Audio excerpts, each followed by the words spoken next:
All right. It's that time. It's time for Beyond Sight and Sound. Let's do this.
Are you looking for a high-quality beach and sand scoop?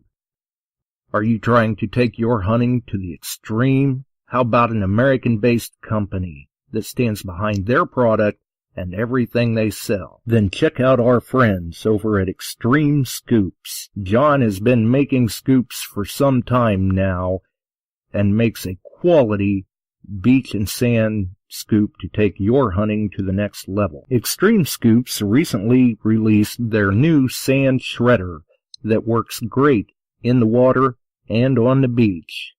And if you're a new Equinox user, you may want to check out his Surfmaster X3 that can trap those small targets you new Equinox users are finding out there. XTREME Scoop's company approach is let's do it right. So do it right, buy it once, and go to the extreme. XTREMEScoops.com. That's XTREME Scoops.com. Caution. Please do not operate motor vehicles or power equipment while under the influence of this show. Listening to this show could cause side effects such as bouts of laughter, violent binges of cabin fever, and even dreams of silver and gold. Please be advised. Now that the fine print is out of the way, on with the show. All right, the fine print's out of the way, and it's time to roll with the show. We're back and we're live. You are listening to Beyond Sight and Sound, metal detecting and treasure hunting radio for all the really cool digging people out there. And when I look into the chat, man, it's already active tonight. Wow. I see Jesse's in. Who can forget Jesse? The Bills are in the house as well. I think I saw one of them post that they're eating their kids' unwanted Halloween candy. Be careful. Be careful. Unfortunately, there are some really sick and twisted people out there. And I believe last night we saw somebody share a post on Facebook that somewhere in Ohio, their kid had received a Snickers bar while trick-or-treating and someone had stuck a nail in it. That's unfortunate.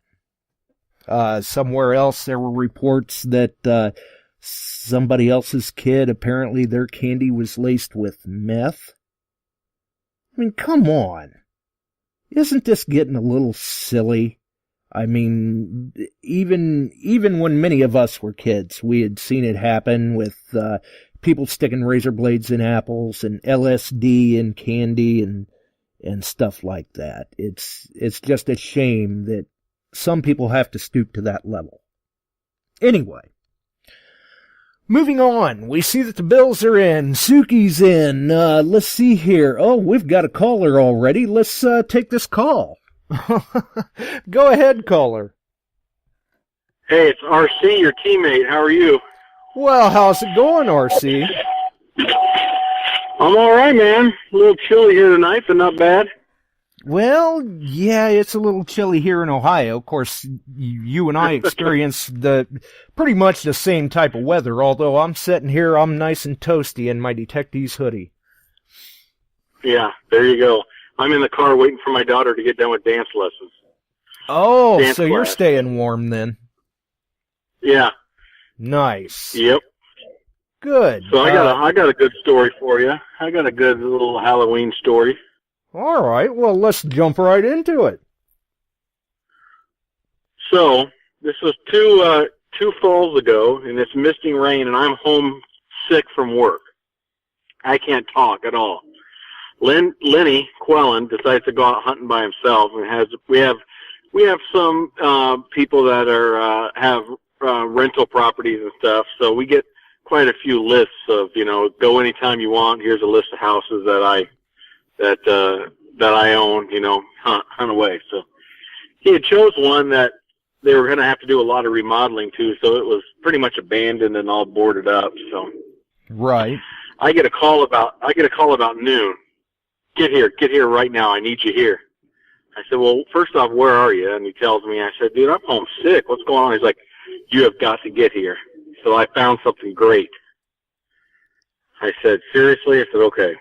So I get in the car. I can't talk. Throat's killing me. And I head to where Lenny's at.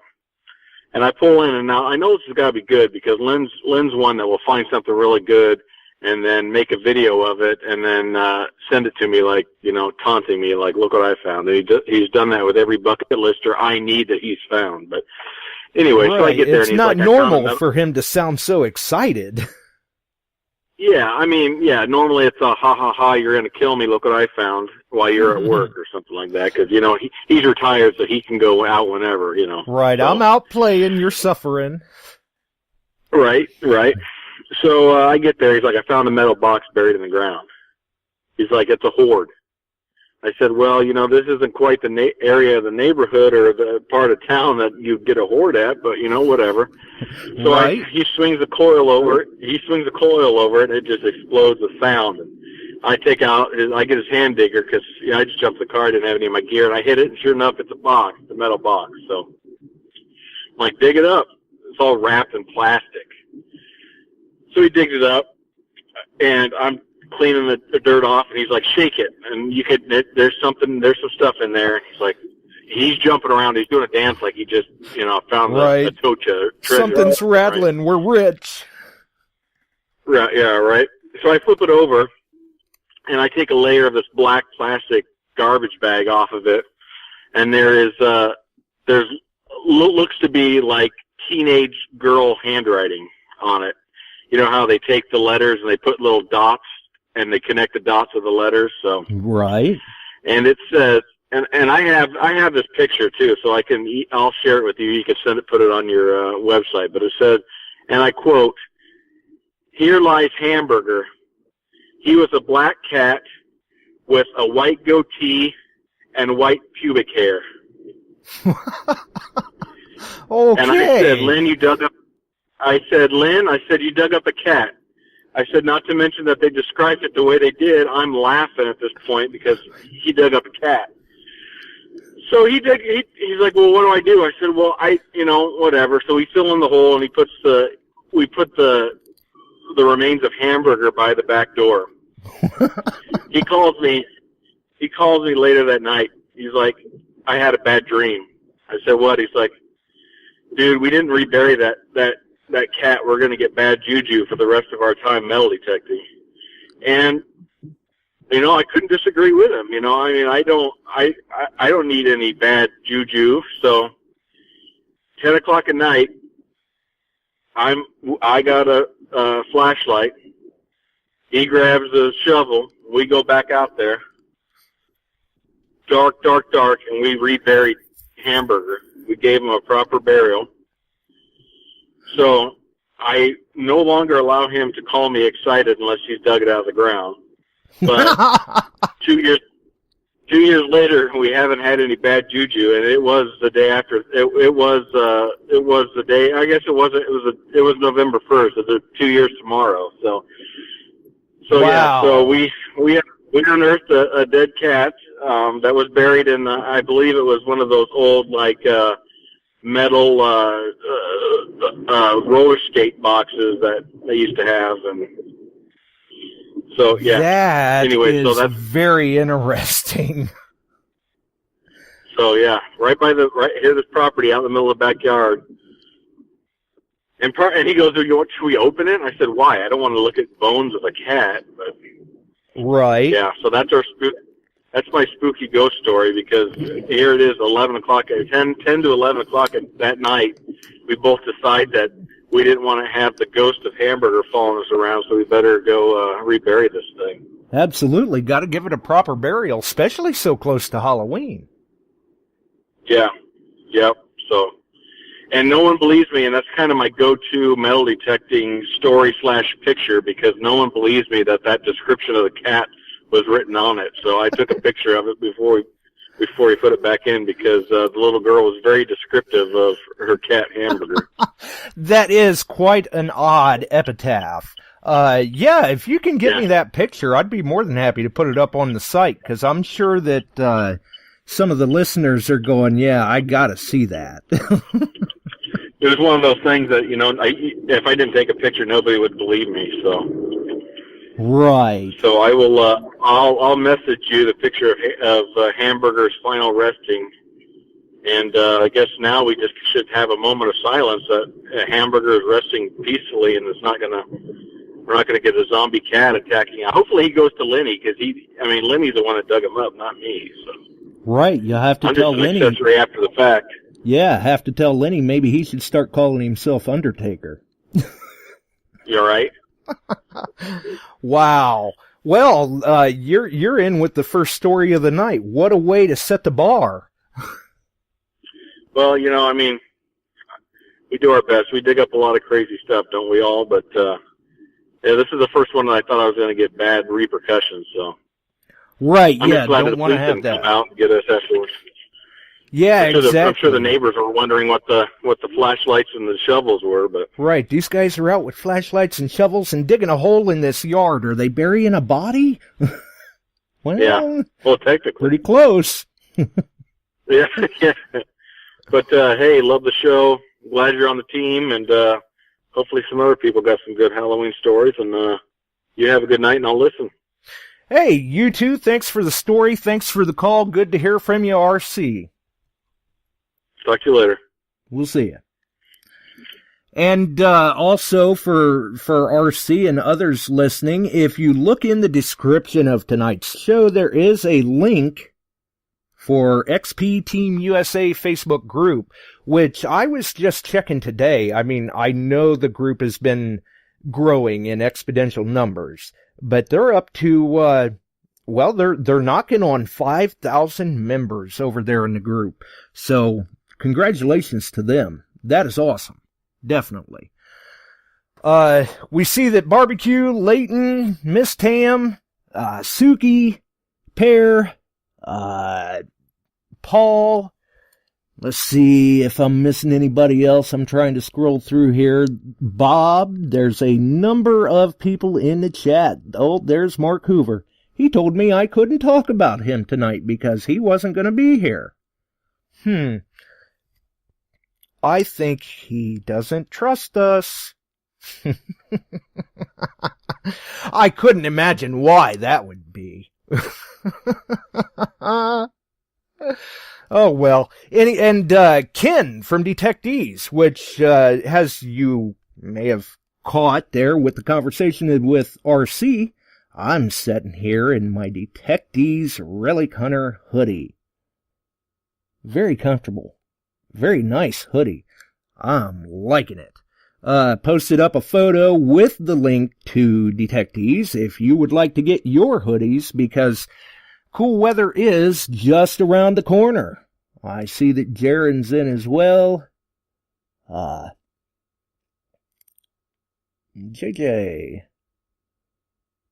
Nice. Deborah. Quite a few new people that I'm seeing in the chat. Good to see.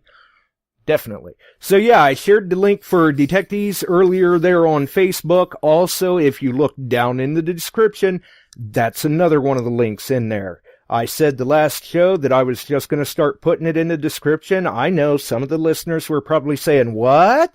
Don't threaten me. Well, sorry, too late. It's already there. But hey, it's all about having a good time, having some fun. We got the links in the description. The links for Metal Detecting Central Illinois and Metal Detecting Beyond Sight and Sound Facebook groups are down there as well, because after the show tonight, we will announce the winners of the Halloween giveaway that we had going on in the two simultaneous groups. Those winners will be posted in the respective groups that they were drawn or entered in. So we've got, if I remember right, I believe 6 winners to announce tonight after the show. Wow. Crazy. We see Barb's in as well. Welcome to her. And obviously, speaking of the links in tonight's description, our friends at Shooters and Prospectors, definitely a big shout out to them. As always, Chuck Smalley, the man with the plan. Our link to our friends over at Extreme Scoops is also in there. And if you scroll down through there, I've mentioned Detectees, Extreme Scoops, Shooters and Prospectors, and the 3 Facebook groups, but there's 2 more links. Yeah, count them, 2. 2 more links. But why are they there? What's going on? Well, I guess you'll just have to stay tuned. Those links will play a part by the end of the show, I assure you. And a very interesting part, I might add. So, obviously tonight, it's the Halloween show. RC set it off, set the bar quite well. Very good story shared by him. Little entertaining, maybe a little creepy for some of you. Who knows? But tonight it's all about just stories. Share that story with us of the creepy find that you made. Maybe you brought it home and your wife says, "Oh no, mister, you're not bringing that in this house." Or maybe the find that you went out to this place, a location, and something just drew you to this particular area. You were attracted to it, and you made that really nice find. What drew you there? Or maybe it's just a story about a creepy place you hunted, quarter in the house. Or maybe, just maybe, it's just an interesting story that you would like to share, and it'd be a great story for the Halloween show. That could be it too. And believe me, I have heard, that's one thing I've got to say. We've tried this before. Sometimes it works out, sometimes it doesn't work out so well. Sometimes we don't get much interaction from the listeners to pull this off. Sometimes we do.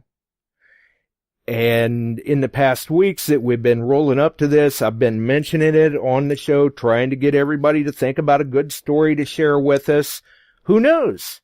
Maybe your story is the best one tonight. Maybe, if it is, you find yourself pleasantly surprised. Who knows? I don't know. Maybe the people comment in the chat and go, "Yeah, great story, great story." Or they comment in the chat and say, "Oh, they dug it up, poor hamburger." But, like I mentioned earlier, that there were 2 other links in the description that would come into play at some point in the show.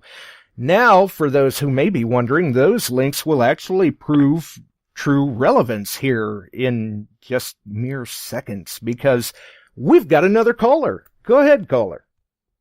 Howdy, sir. Well, how is it going, sir?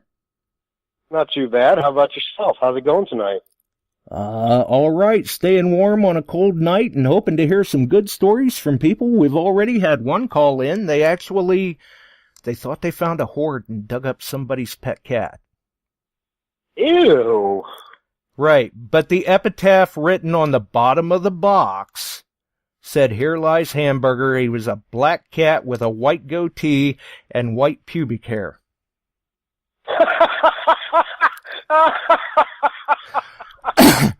I thought you would really appreciate that, and I do have them sending me a photo so I can post it on Facebook. They took a picture of the box. Well, if I ever get a hamburger with white pubic hair, I'm sending it back. That's what they did. Not what I would expect for an epitaph. I could just imagine what's going to be on my headstone. Right? So for those who may not know, obviously those other two links in the description are for Oldetyme Numismatics and RELICRecoverist.com. So put two and two together. I'm sure you listeners out there have already deduced that we've got none other than Drew Waholic on the phone. That'd be me, the one and only infamous. Right. Missing epitaph. Yeah, I'm not looking... Well, I probably won't know anyway, but I'm sure it'll be a very nice epitaph on my headstone for whoever gets the pleasure of burying me. Well, let's hope it doesn't show up there anytime soon. Yeah, we've got some years to go. Right. Definitely. So how are you guys doing tonight? Oh, we're not doing too bad. We're just, like I said, we had one story in already. Hopefully we get a couple of more, and we'll see how it goes. You got an interesting story to share? Ooh, man, I'll tell you what. I've done some exploring in some creepy houses. Yes, you have. And I'll tell you what. I mean, you always get that feeling like something or somebody's watching you. Yes. And it was weird. It was several years ago. I was out with my buddy Mark. This was before I even got into detecting, and we were traveling through New Jersey, and we were just going through abandoned houses. You know, I mean, I was probably, I couldn't have been more than 17 or 18 at the time, and we would scope out these empty abandoned houses that were like dilapidated, falling down. You know, state-owned land and health hazards. You don't really, health hazards, safety hazards, you name it. There's all kinds of hazards. So we happened upon this one, and let me remind you, this is like 20 years ago. This is before permissions and ethics and everything like that. So, right, internet and smartphones with video cameras. Exactly. And before you would have to actually go to like a local municipality to find out who owned a property. Now you just use an app like OnX Hunt, and you can find out who the owner is, where they live, what their phone number is, and it's real easy.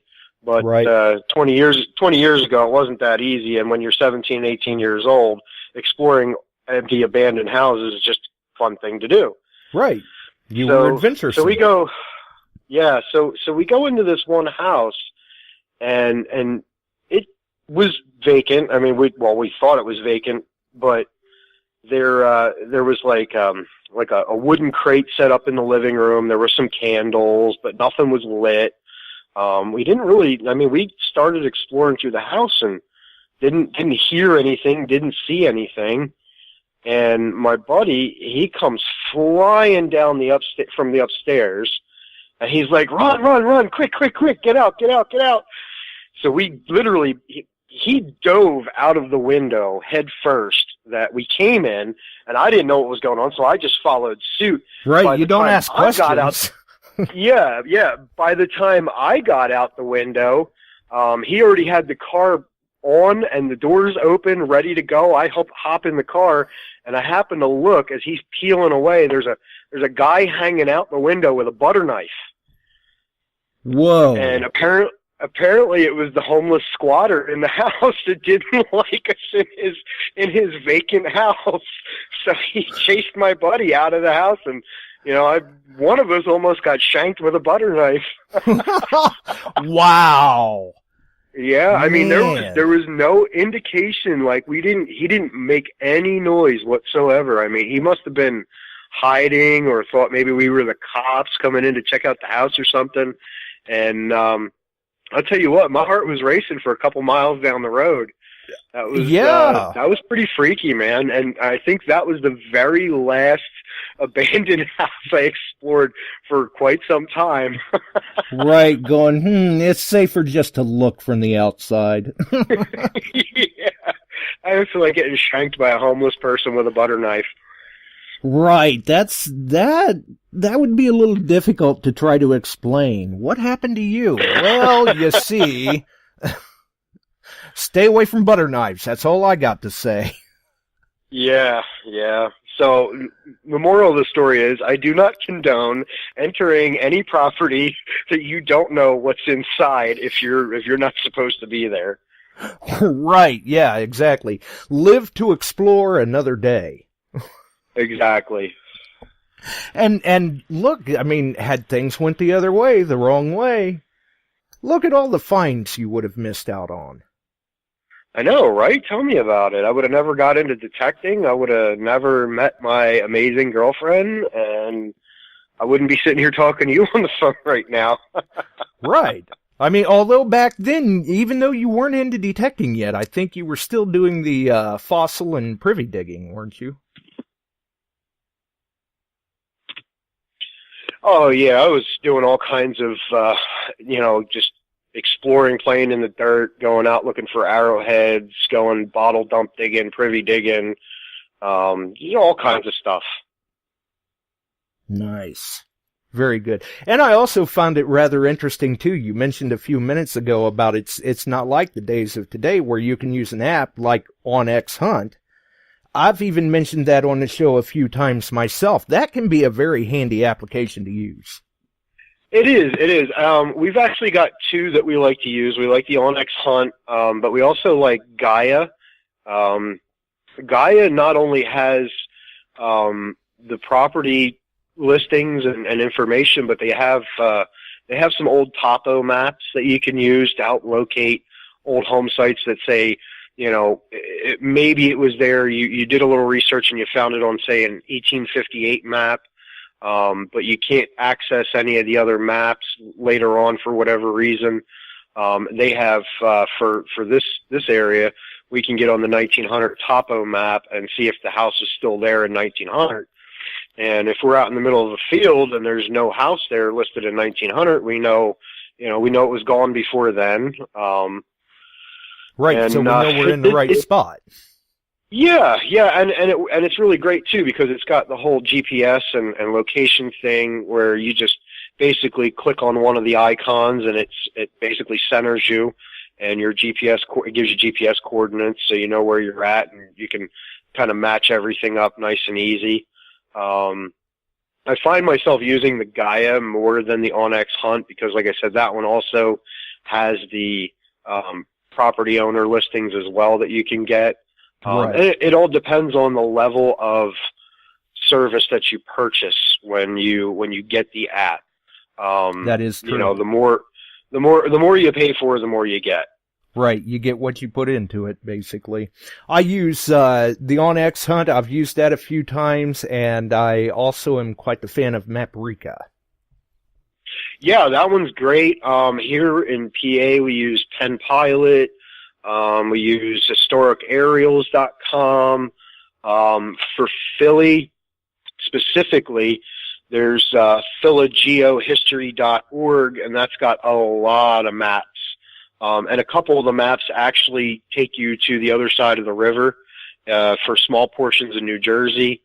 Like the 1862 map, I can actually see one of my permissions on the 1862 Philly map, which I thought was really cool. Absolutely. So yeah, there's a ton of different things out there, and each state has something a little bit different. I know the LiDAR maps are becoming more popular. Right. They seem to be, so far anyway, from what I've noticed, it's been a while since I've looked, but they seem to be more prevalent along the East Coast, like, say, the New England area. Yeah. I mean, they're great for finding cellar holes in the woods. I mean, there's so much reference out there that you can access, and if you can't find it online, go to your local library. Your local library is going to have the local stuff for you. Absolutely. You know, it may take a little poking and prodding of the person working at the library. They may have to pull it out of a special rack for you, and it's most of the time it's going to be stuff that you cannot take from the library, but you might be able to get photocopies, or if your library still uses microfiche, it might be on microfiche, and you can print stuff off of that. But yeah, it's just a matter of doing a little legwork and trying to figure out what's available to you in your area. Yeah. Sanborn fire insurance maps. I love Sanborn maps. Extremely accurate. Yeah, I mean, it gives you all the outbuildings on the property. So if you're out in the middle of somebody's backyard and you're wondering where the outhouse was, chances are it's on the Sanborn map. Yeah, and I've used the Sanborn map to locate areas like that myself, actually. Yeah, I mean, and if you're, you know, I've seen some libraries have them for the local areas, and they don't charge you to access it.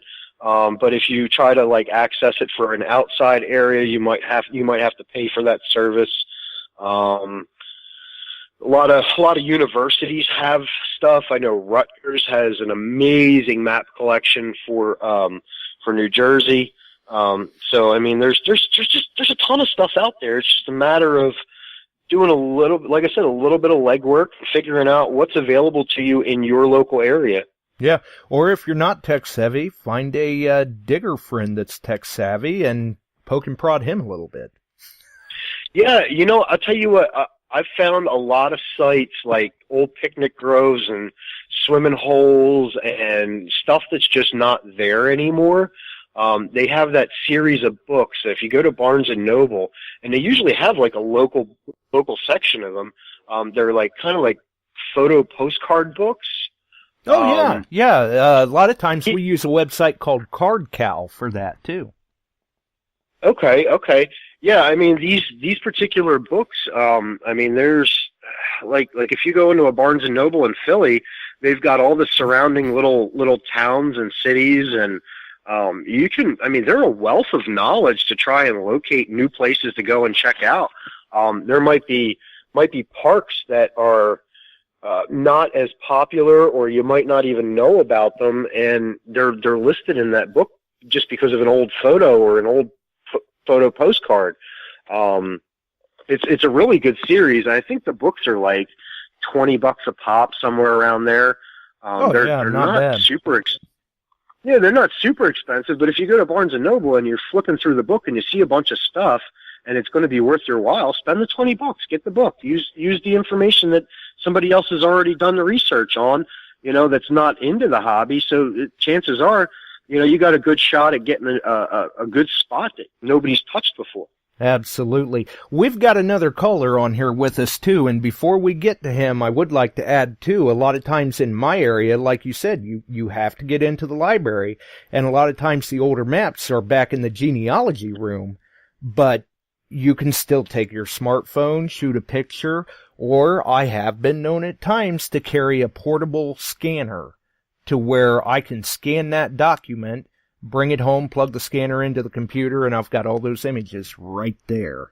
860, you're live. Do you have a story for us? Yeah, kind of a creepy story, actually. Okay, who do we have? This is Mike Lyman from MA Lyman 24 YouTube channel. That's what I thought. Up, Mike? MA Lyman in the house. How you doing? Well, welcome to the show, sir. Thank you. Yeah, I fortunately got to go up to New Hampshire a couple weeks ago and meet up with a few other channels, and they had a beautiful site they had permission at. It's an old state school that's been shut down now, but it's been in operation for over 100 years, and we started digging a bunch of stuff. You want me to just go right into it, or? Sure. No better time than the now. They have been up there for a couple of years digging now, and there's like over 20 buildings there.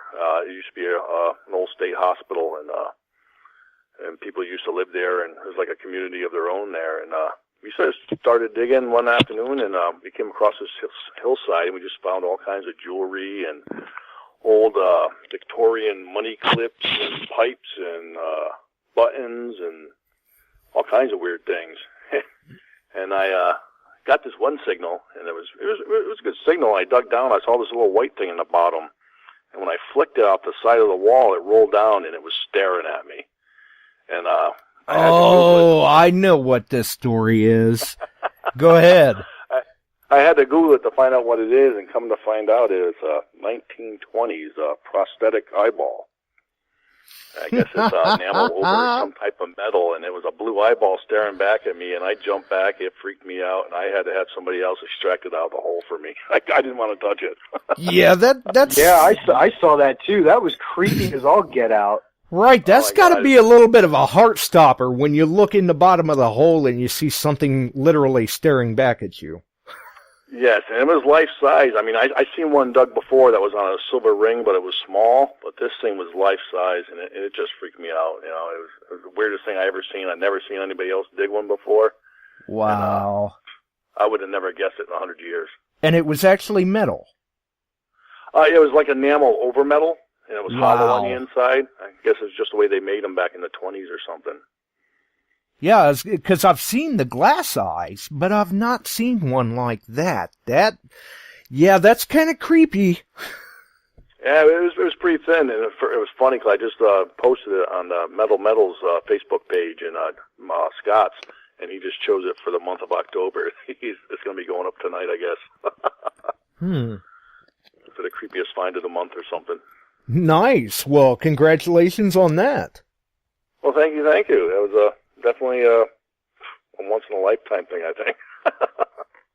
Yeah, I'm not sure how to take that. It's like you think it's a once-in-a-lifetime. Hopefully, it's a once-in-a-lifetime. Could you just imagine getting into like an old dump somewhere and you just peel the dirt away and then like 20 or 30 of them pop out? Right. No, actually, I can already imagine the kind of prankster that you like to be. You know, I could see you digging in a dump and finding one, and all of a sudden you run into a branch or smack your head or something and drop that on the ground and go, "Oh God, I just knocked my eye out." Somebody pick it up. Oh, too funny. But if that thing could talk, imagine the story it would tell. Oh, imagine yeah. the things it's seen.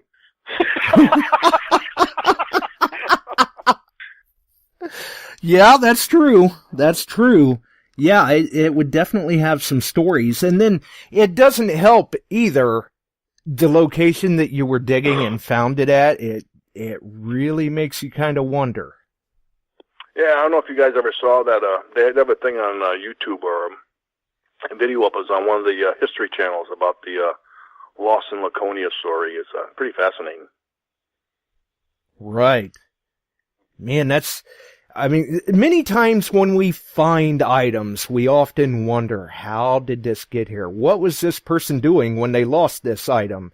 And we find ourselves trying to fill in the blanks, but that's one I don't know if we really want to know what they were doing to have that turn up.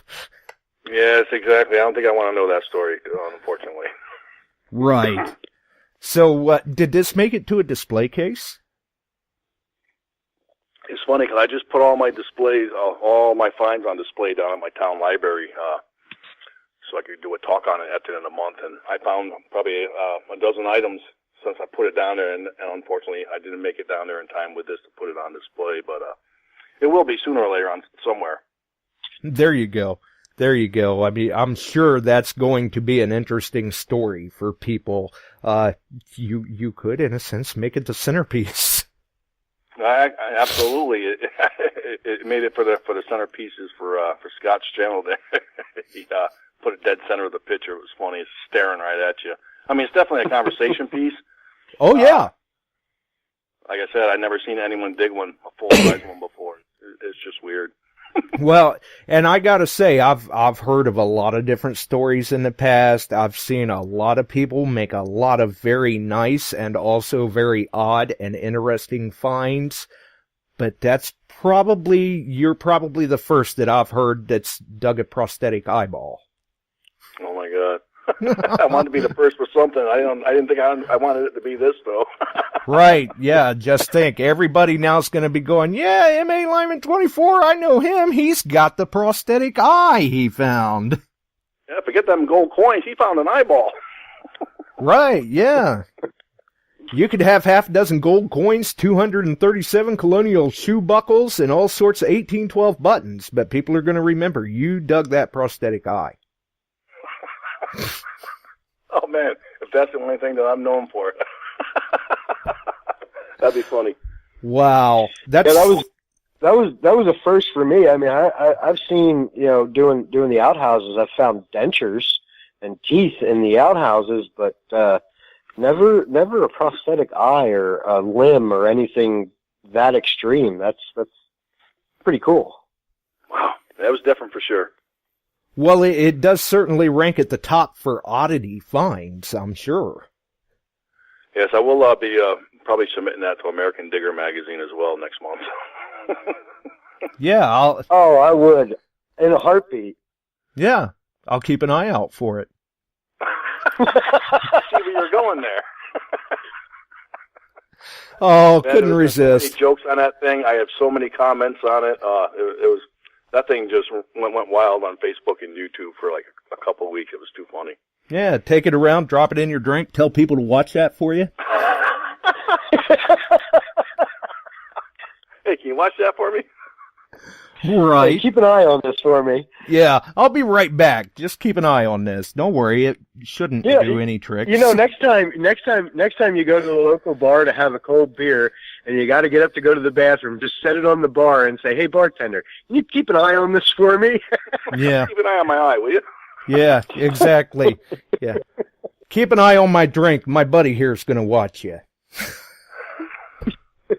Too funny. Oh, wow. And we've got another caller on with us, too. It looks like we've got the pirate herself chiming in with a story for us, maybe. I do.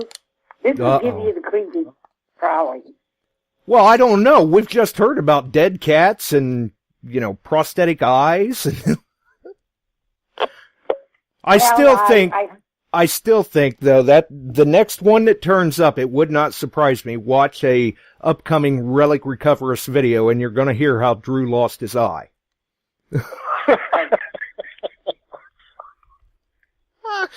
Anyway, what's your story, Barb? Okay, well, a lot of people know that my dad had, a massive heart attack. I was 19.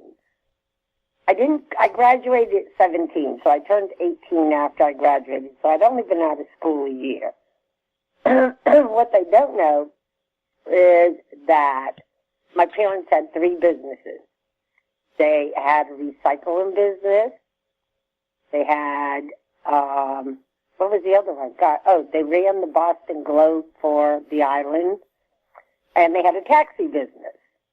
So 3 pretty big, busy businesses. We had semis, we had dump trucks, you name it, we had it. So, that's important that you know that. Okay, we had taxis. I think at one point we were up to 12 or 14 taxis. So, our yard was just filled with all kinds of vehicles all the time. And so, I got called from work to come home because my dad had had a heart attack. My mom took him to the doctor instead of the hospital because you couldn't afford to go to the hospital back then. And the doctor said, "Oh, he's had a heart attack, a little one, just take him home, he'll be fine." So she puts him to bed, and my sister finds him and comes. She had a newborn. Kim was April, May, June, July, 5 months old. And she comes screaming down the hallway with no baby. So I'm thinking, where's the hell's the baby? And I go running down to my dad's room, and he's dead. dying. And his back's arched, his eyes are rolled in his head, and so I gave him CPR. Didn't know what I was doing, just good old TV. For those that are old, they'll remember Emergency One, Cajun DeSoto, and I'm like, I can do that, you know? Right, it's easy. I saw it on TV. Yeah, and I did, except I didn't know you shouldn't do it on the bed. So I jumped on the bed and was giving him CPR when my grandmother showed up, who did not like my father. It's my mom's mom. And this has got a lot of weird parts. And she goes, you got to breathe for him, and actually gave my dad mouth-to-mouth CPR. And I'm like freaking out because I'm like, you don't even like him and you're locking lips with him, you know? And so Smitty, the cop, got there, and he jumped in the room and said, you got to put him on the floor, and threw my dad on the floor. He had a big 4-poster bed. And thank God I looked, because my dad's black Labrador that weighed about 120 pounds came across the room in the air, and I grabbed his collar just in time before his jaws ate the policeman's coat. If I hadn't grabbed him, that cop would have been down on the ground and probably dead. So wow. So I stood in the corner with the dog. The best part's coming.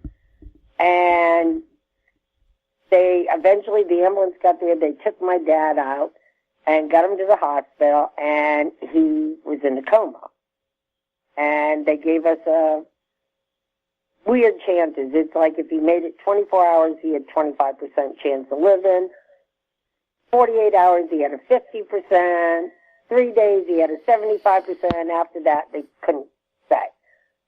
He ended up being in a coma for 10 days. So, of course, as family, you're thinking, this is it. My dad just passed away a year ago at the age of 85, 86, 87. So he lived a very productive life for my shitty CPR. He did well. I was at his bedside when he woke up. I was shocked. It was day 10, and he opened his eyes. He looked me straight in the face, and he said, who did the ambulance come to get? And whoa. I said, Dad, they came to get you. He went, no. Who did the ambulance come to get at the house? And I said, Dad, they came and got you. And the nurse is at the bedside, and she's just looking at me like, what the, you know. And he goes, no, don't tell me that. I was sitting on top of the semi when the ambulance rolled into the yard, and they went running in the house to get somebody. Who did they go and get? I said, Dad, look around you. You were dead. You are in the ICU, and you have been unconscious in a coma for 10 days. And he looked around, and it dawned on him, oh, my God, they did come to get me. And the nurse freaked. She went, oh, my God, you hear this stuff all the time, but I've never witnessed it. This is so weird. And it took me quite a while to convince him that the ambulance came to get him. I mean, he just would not believe it until reality sunk in. That I'm like, doesn't your chest hurt a little bit from all? They lost him in the ambulance. He got him to the ER, and they lost him twice. They shocked him I don't know how many times, and he just it wasn't his time to freaking die. Wow. That's a little different. So, that's just, I was there. I would have never believed it if my sister had been there. Because, of course, when I'm telling my family, they're like, right. I'm like, no, the nurse was right at his bedside giving medications when he woke up and said that. And they finally had to believe me. They thought I was pulling their leg. Wow. Well, that is certainly a different story. So that's your weebie-jeebies. I hope it all gave you creepy crawlies. Well, happy Halloween to you, too. Nice.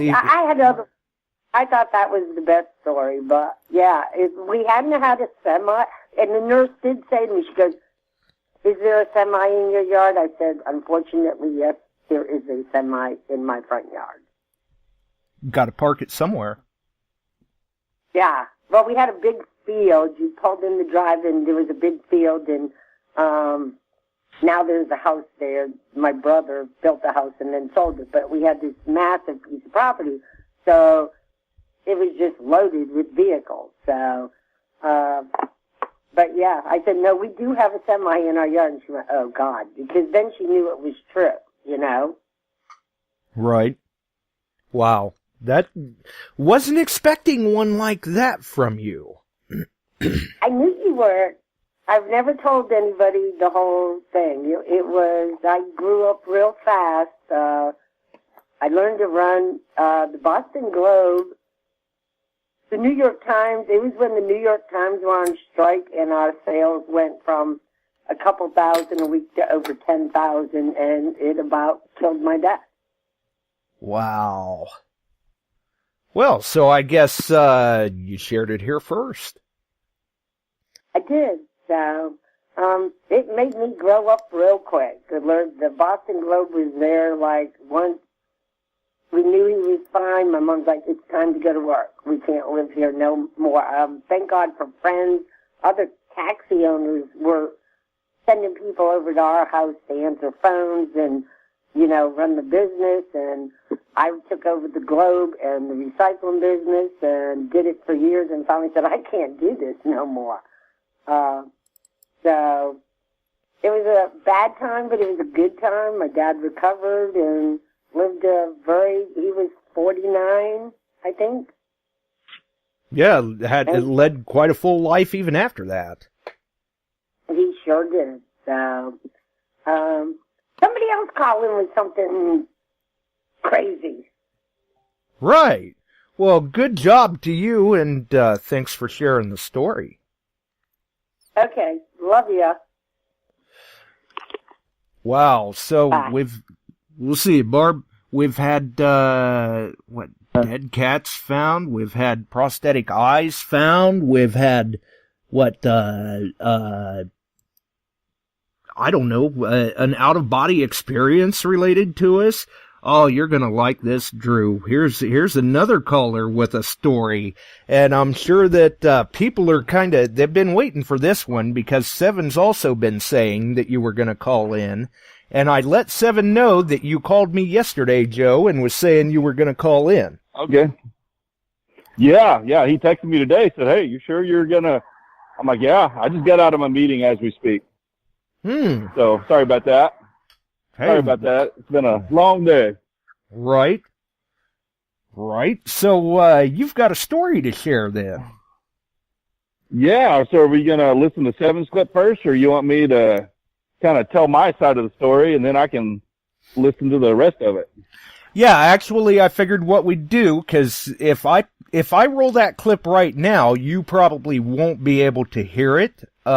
So rather than to let you hear that first and possibly detract from your story or change it for you or something, let's just hear your part of it, and then I'll let you go back out to listening, and I'll roll that clip after I hang up with you, and then if you would like to call in again because of that clip, which you may, I don't know, then you can call us back and go, "Oh my God, I can't believe he didn't tell me that."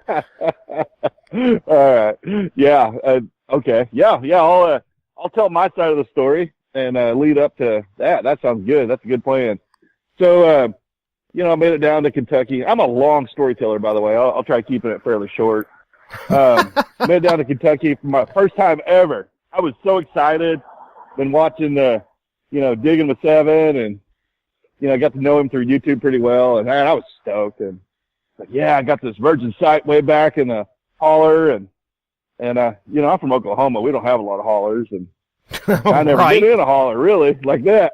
And So we drive back there, and we're finding some cool stuff. And while I'm hunting around this tree, I keep looking across the creek.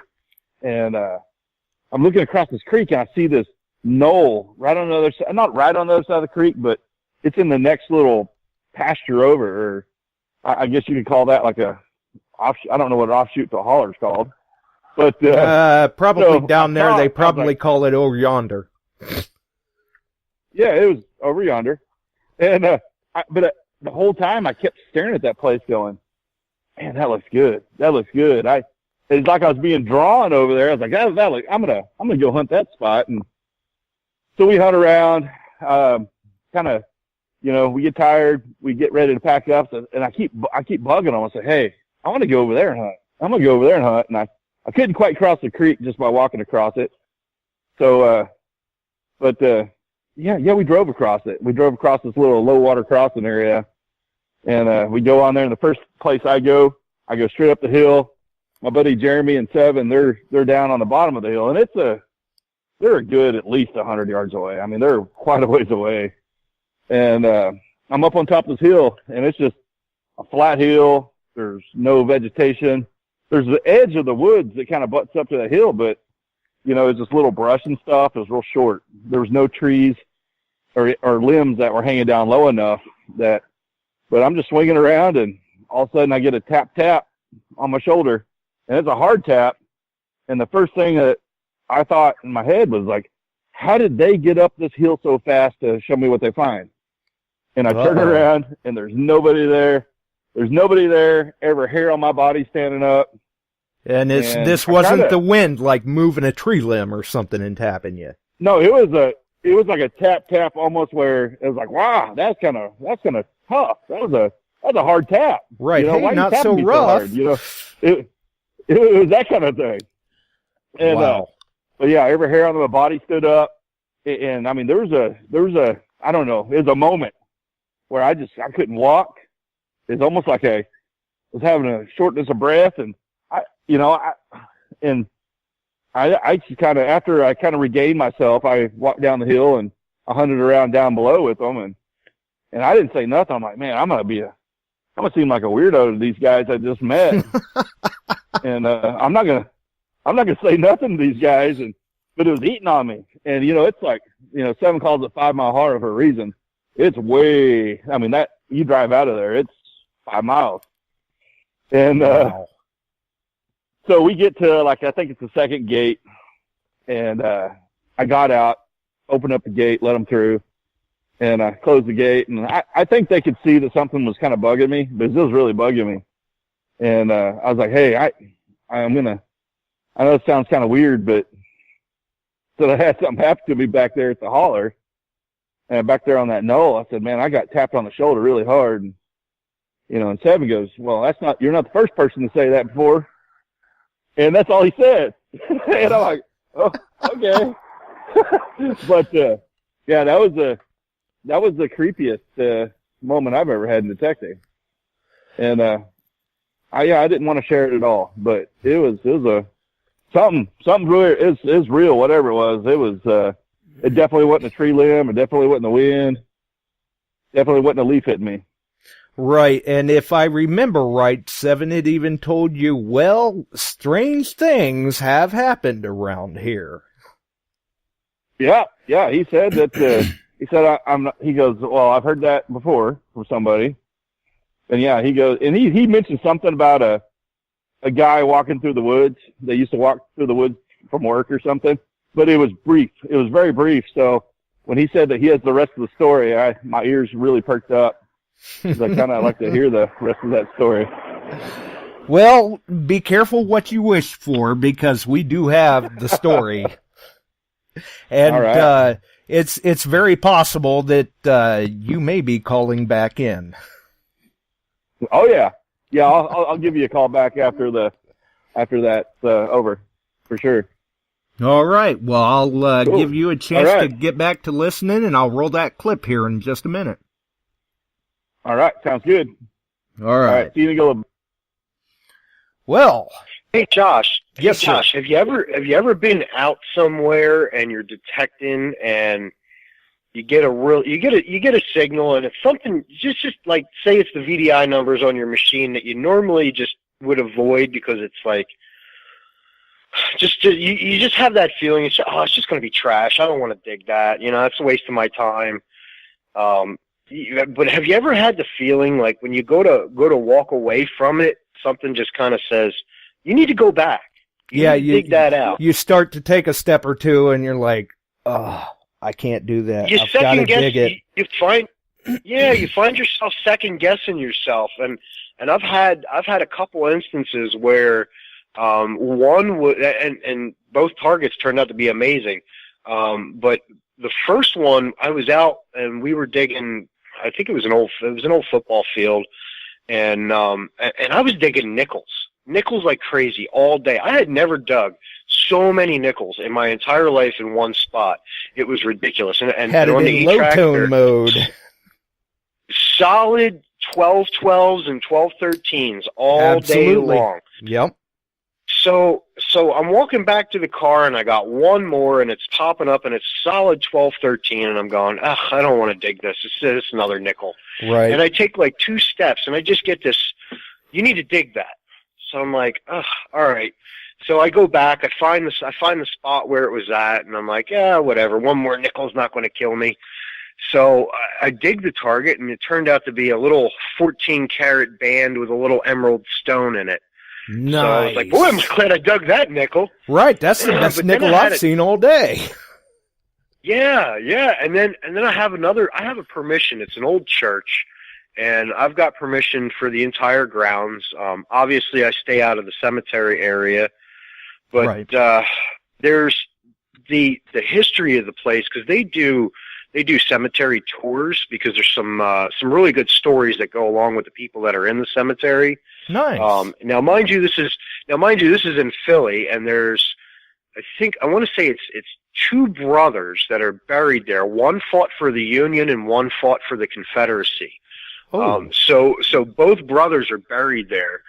But there's these stories that there was a special area where they had slaves buried.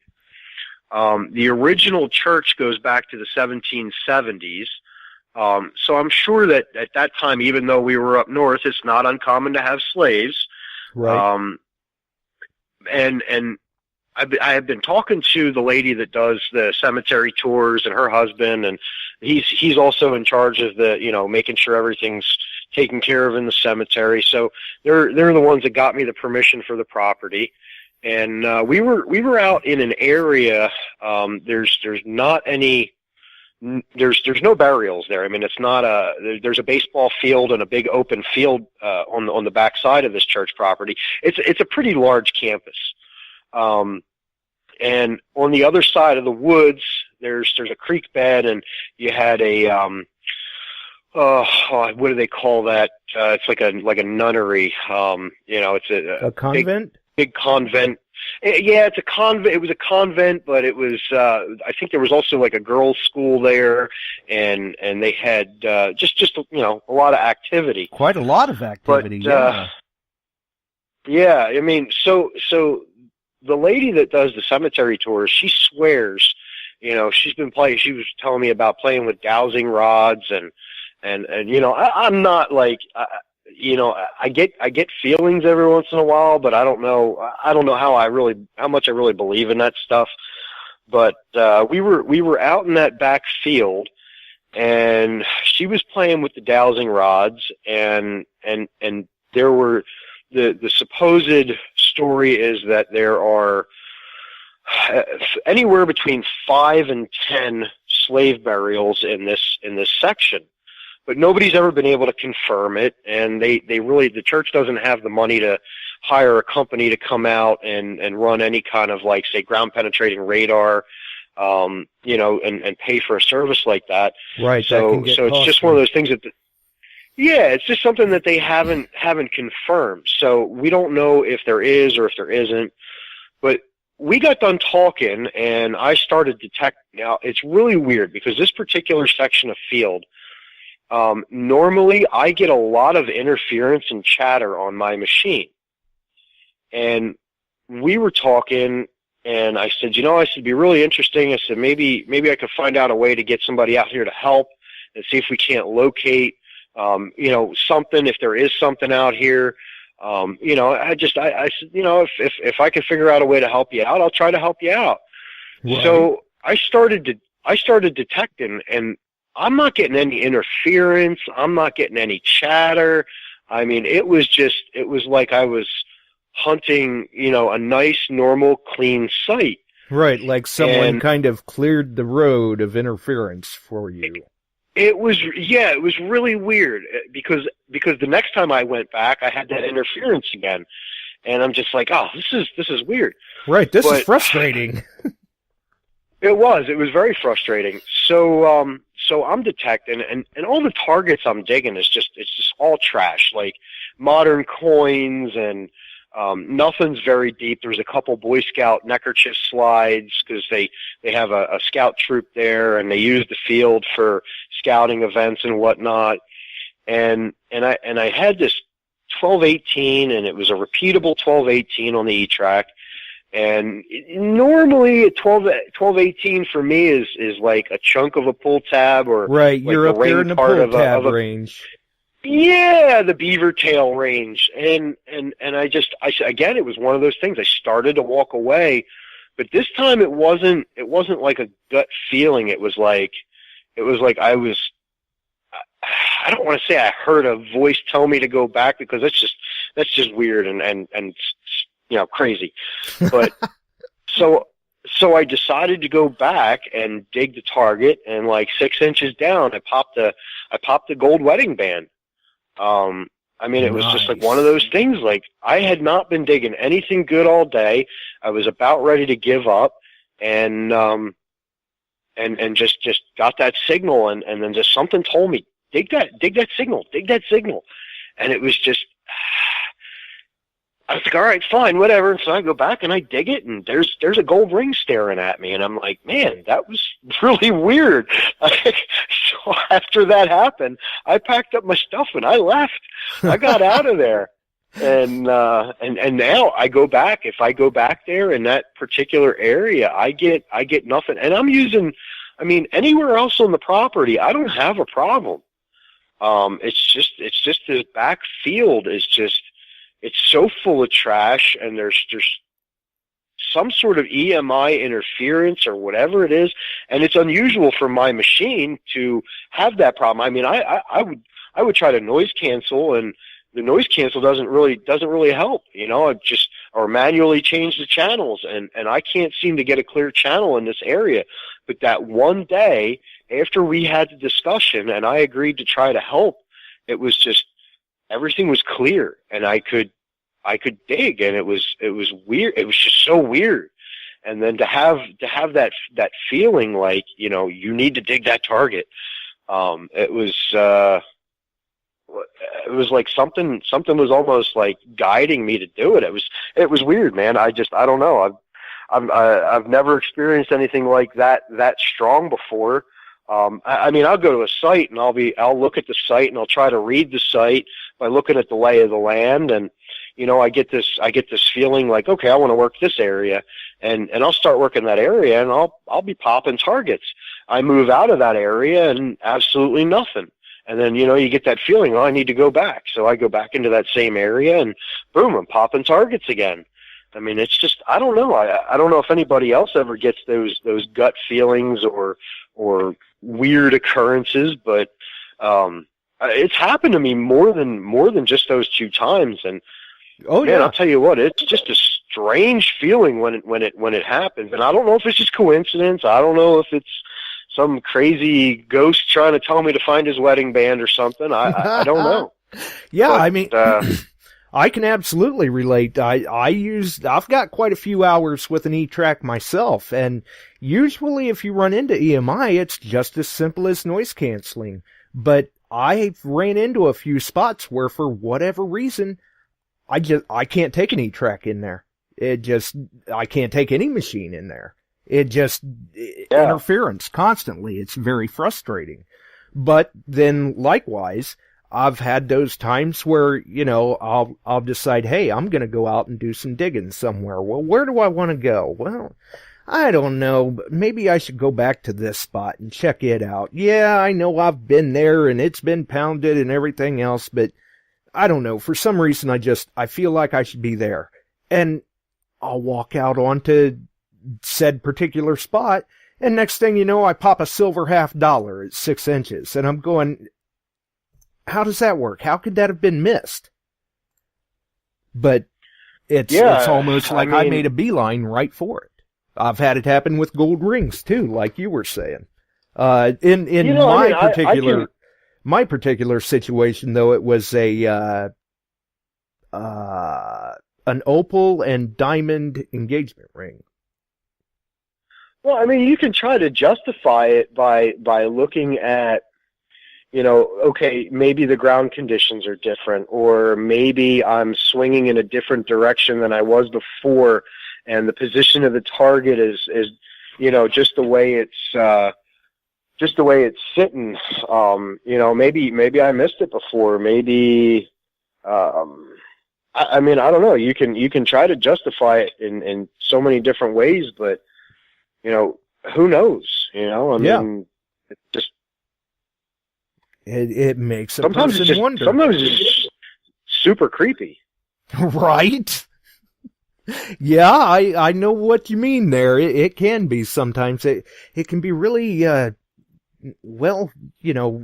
get out there like that and that happens, and then you find that target, and sometimes you even find yourself kind of looking around like, I feel like something's watching me. I'm not real comfortable here. I think I should probably go.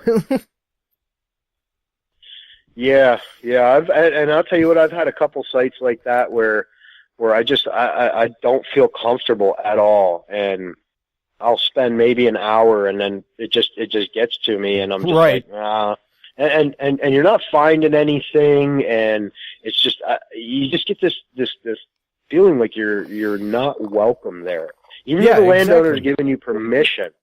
It's like something doesn't want you there, right? And then you talk to a friend who's got the same, say the same permission, and they say, "Oh, I saw a ton of stuff there." It's like, yeah, I don't feel uncomfortable there at all. And you're like, okay, so apparently it's just me.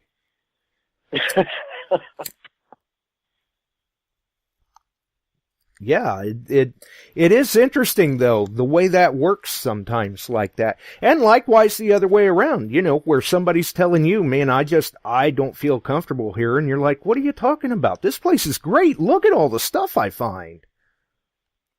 Yeah. Very interesting. Definitely. Well, that should have gave him enough time to get off the phone and get back online. So let's get to the rest of that story. Right, yeah. I'm not sure. I can't pull that audio through to where you'll be able to hear it live, I don't believe. Oh, that's all right. I'll hang tight. Okay, so, and I guess if you want to hear it, I'll leave that chapter marked in the archive where you can just skip right to that and hear that part of it. So, cool. I guess for those who are wondering, I'm sure Joe is definitely wondering, we have, let me double check here. It's about a 6-minute audio clip that was provided to us from Loy that, it's kind of the full story, you could say, behind 5 Mile Holler. So Joe is going to find himself very enlightened, I think. I'll mute out my mic and we'll roll this clip. What we call 5 Mile Holler is situated along Meshack Creek in Monroe County, Kentucky, where I live. This creek was named by early settlers when Richard Skaggs had a son by the name Meshack that was tragically killed, scalped, and tied to a tree by Indians along the creek. Richard and his wife Elizabeth had 14 children, and he named 3 of the boys after the friends of Daniel in the Bible, Shadrach, Meshach, and Abednego. 5 Mile Holler is really an exceptionally quiet spot. so much so that people that come there that don't live in the area notice the lack of modern sounds of cars or planes or any sounds really associated with the industrial world. But it's also known as a place where the dead do not rest. In addition to the tragic death of Meshack Skaggs, years later a teenage girl mysteriously died in this hollow on her birthday at the same general location where Meshack Skaggs' body was found tied to a tree.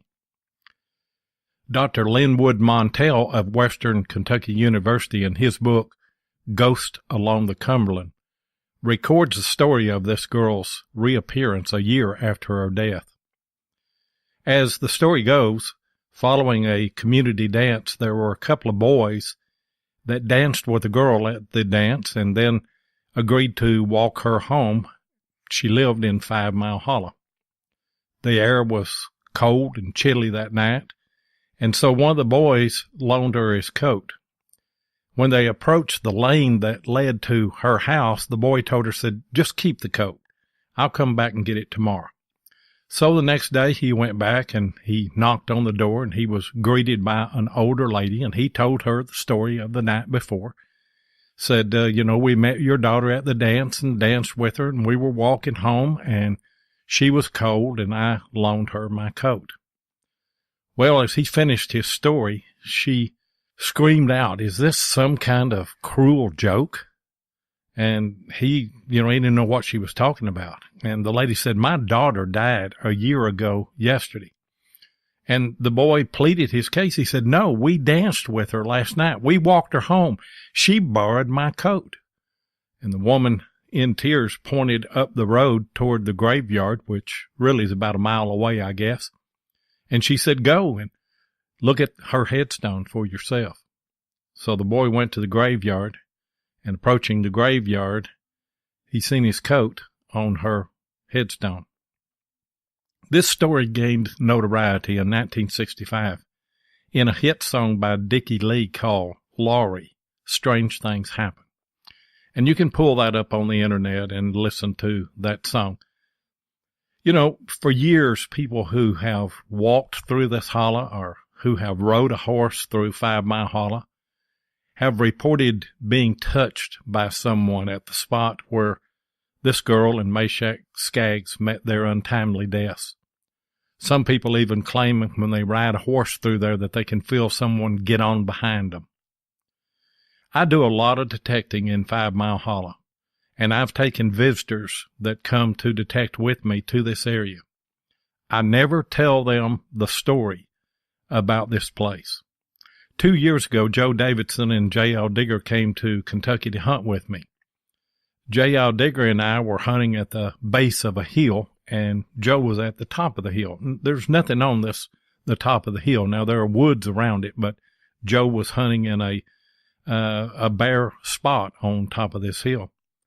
We'd been hunting probably about 30 minutes, and Joe came running down the hill. He was white as a ghost. His eyes were as big as saucers. And he said, "Somebody touched me on the shoulder." Said, "I thought it was one of y'all." And I turned around to look, and he said, "I didn't see anyone." He said, "It's not like a limb or anything. It was multiple touches on my shoulder, hard." And he was adamant about it. I didn't tell him the complete story, but I did say, well, there are stories about things that have happened in this holler. And then a few weeks ago, Mike Darnell of Oak Ridge, Tennessee, came to hunt with me, and we hunted close to 5 Mile Hollow. At the end of the day, we drove back through the area, and we reached a spot on the road that is about a 300-yard stretch where the road forces you to drive in Meshack Creek itself. As we approached the spot and started to get to drive into the creek, well, Mike just screamed out. He said, "Stop." He said, "I had a dream about this very place." He'd never been there. He'd never seen it. And I never told Mike any of the stories prior to that. But I did tell him, as I told Joe, I said, there are strange things that have been reported in this holler. So are there ghosts in 5 Mile Holler? I don't know.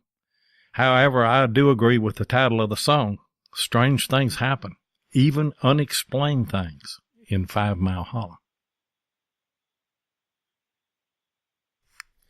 Wow. I'm going to guess that Joe's hair probably stood on end again. With that story. Definitely a great clip there from Loy. And my chat has locked up quite some time ago, so I can't even see at this point if anybody's commenting anything on that story. But yeah, we'll have to see. Hopefully Joe is still in the chat and see if he wants to call back in and chime in on that. I would imagine he will. Oh, yeah, he's calling back in. So let's see if we can get him in here. Yes, we've got you back, Joe. Dadgummit, boy. That's freaky. That is, every hair on my body standing up again. Right? How do you feel about that story now, Joe? Every hair standing up again, huh? Yeah, that's, I was getting goosebumps the whole time. I was like, man. Right. Yeah, it was a hard tap. It was a hard tap. It was a tap where I'm like, man, why are these guys hitting me so hard? Well, we've actually got someone else that can kind of chime in on that story because we do have Loy on with us. How's it going, Loy? Hey, going pretty good. How you doing, Joe? Hey, Lloyd. Well, I was doing good. Now I'm a little freaked out. I might sleep with the light on tonight. Yeah. No, thanks for sharing that story. That was well done. Well, thank you. It's freaky. I don't tell anybody that story when I first take them in there because I don't want them to think that, I'm crazy or something, even though everybody knows that I am. But there are a lot of things that have happened there, to different people. And you're not the first, and certainly probably won't be the last. But, I can't explain it. I've never had anything at all happen to me in 5 Mile Holler other than just to enjoy hunting there. I've had coyotes come off the hill and stuff, but that's about it. But I tell you guys, if you had been there and saw Joe's face and how white that he was, and his eyes was as big as saucers, and I knew that something had happened to you. Well, and I'll tell you, if his wife had been watching him when I rolled that clip, I think she saw that same expression. Could have. I don't know. Yeah, I had my earphones on, so she didn't get to hear the story, but I'm going to have to play it for her on the iTunes.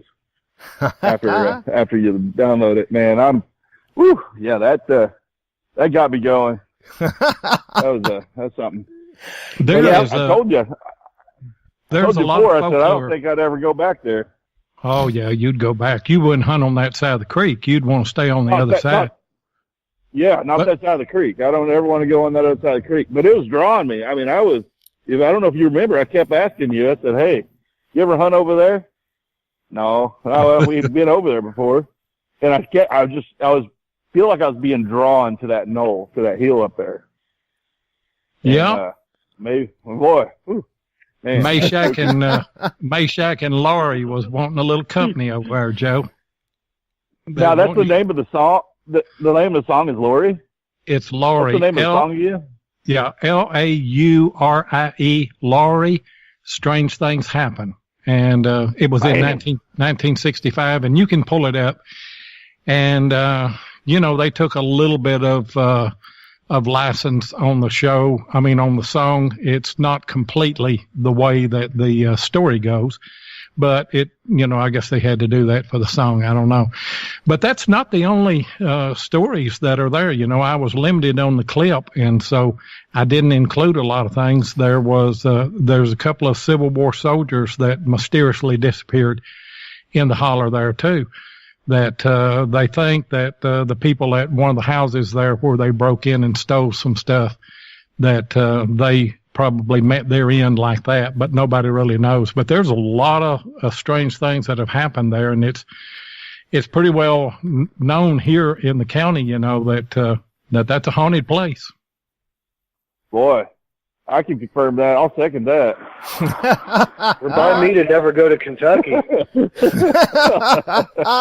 Right? Well, I remember you telling me about a story about a guy walking home from work. He was like working at a mill or something, and he walked through the woods. And they never found him. But that was the only story that I remember. Yeah, that was another story. And my dad told that. My dad was a boy, and they lived down close to there. They didn't live in the holler itself. But he worked up on the ridge up to, if you'd have just kept going up from that hill that you were on, that's called the ridge up there. And he was working on the ridge and lived in 5 Mile Holler, and the closest way for him to get home was to come through the graveyard where Laurie is buried and where Meshack's grave is, really. But he was really afraid to do that, and it was one night and it was rainy, and he decided, I'm crazy for not coming through the graveyard and all that. I'm just a big baby. So he came through the graveyard, and evidently there was a limb that grabbed a briar that grabbed him by the collar, and it was heavy enough that as he would try to get away from it, it would pull him back. And he was a dark-haired young guy, probably in his 30s. And when they found him the next morning, he was still hanging from that briar. And Daddy said his hair was white. So I guess he died of fright. So that's something else that happened in the holler, I mean, it's just, it is a holler full of stories. And I hope nothing ever happens to me like happened to Joe. Strange things do happen. Yeah, no joke. Man. That was thanks for sharing that, though. That's at least it ties it all together now. Right. Well, Dr. Linwood Montel, he was a professor of literature at Western Kentucky University, and he's got a book called Ghost Along the Cumberland, and that's along the Cumberland River and the Cumberland Plateau. You can probably still get a paperback of that book, and he includes a lot of those stories in that book. So it was, it's kind of been documented quite a bit. Like I say, I don't know if it's haunted or not, but to some people, including Joe Davidson, it's very real. Yeah, absolutely. I think I can answer that question for you. I can answer that question for you right now. Right. I believe it's haunted, and I really didn't believe in stuff like that either. I've had some strange things happen since then, but nothing before that point. Maybe you brought a little piece of 5 Mile Hollow back with you. You could have. I was hunting this town up in Washington, where the founders, it was one morning, it was early. It was probably like 5:30 in the morning. It was during the summer. And I was hunting where the founder built a house for his mom. It's just an empty lot. It's owned by the city, and, just nothing but trash and gravel. And so I'm on my hands and knees and I'm digging through the gravel, and I get tapped on the shoulder again. And it's not near as hard. It's a slight tap. And turn around, and I'm thinking that there's a lot of as Butch Holcomb likes to say, urban outdoorsmen. There's a lot of homeless guys, and there's a lot of homeless guys and a lot of people that are on drugs. Are they armed? So, are they armed with butter knives? Oh man, I don't know. But I got tapped on the shoulder, and this time I just got in my car and left. I didn't even stick around. I turned around, there's nobody there, and I'm like, gosh dang it. And I just got in my car and left. But, I just got in and I hadn't caught any of the show. I turned it on my phone on the way in from church, and I did catch my story playing and a little bit before that. But I was just looking back through the chat, and Tennessee Jeff reminded me when they built the more modern road that is out from 5 Mile Holler there.